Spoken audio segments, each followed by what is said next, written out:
do away with USAID, or do you believe you have? I don't know. I don't think so. No, we've not when it comes to fraud.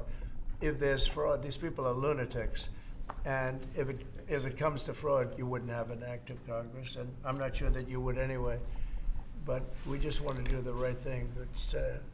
It's something that should have been done a long time ago. It went crazy during the Biden administration. They went totally crazy what they were doing, and the money they were giving to people that shouldn't be getting it, and to agencies and others that shouldn't be getting it. It was a shame. So they're tremendous fraud.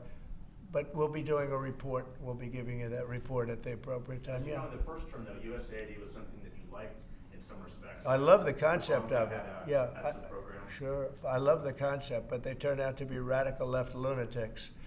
And the concept of it is good, but it's all about the people. Mr. President, you said you also want to impose tariffs on the EU. What kind of tariffs are you thinking about? Well, we have massive deficits with the European Union, massive, like $350 billion, if you can believe it. They don't take our farm product.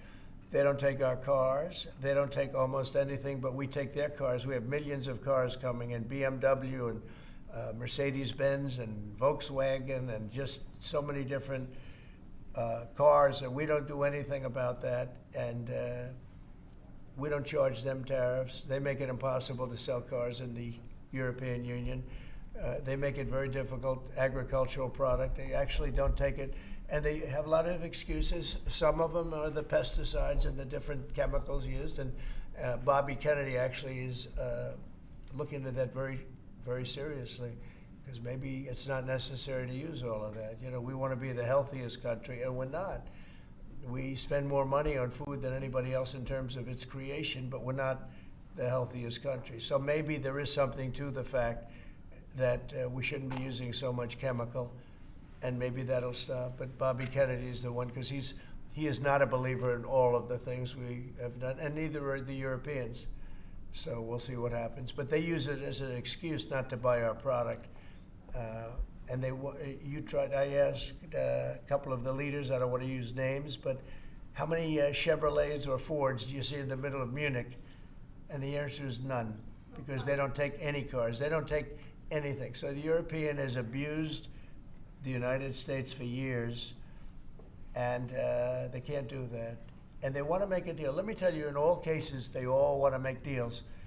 There's nobody that doesn't want to make deals. They've been abusers, and they want to make deals. So we'll see about that. But we'll have, I think, some very fair. All we want is a fair deal. And you know, there's a word, reciprocal. I'd go right now, reciprocal tariffs on everybody, because many of the countries that you feel so horrible about the way they're being treated by Trump, you're saying, oh, President Trump is so terrible to them. Well, they charge us tariffs. European Union has a VAT tax, which is through the roof, okay? It's a similar thing, similar to a tariff. It's a VAT. And they have it, and it's numbers like you wouldn't believe. And Canada, I told you about the banks, and I told you they charge us. And people don't say that. They don't like to say it. Just like they don't like to say that I opened up the water for California. It's a great thing. It's too bad they didn't do it themselves. I had to do it, and it was not easy. We did it a very rough way, and I didn't like to do it a rough way. We shouldn't have to do it a rough way. But a lot of these countries that we're talking about, you know, they're so-called allies, but they don't treat us well.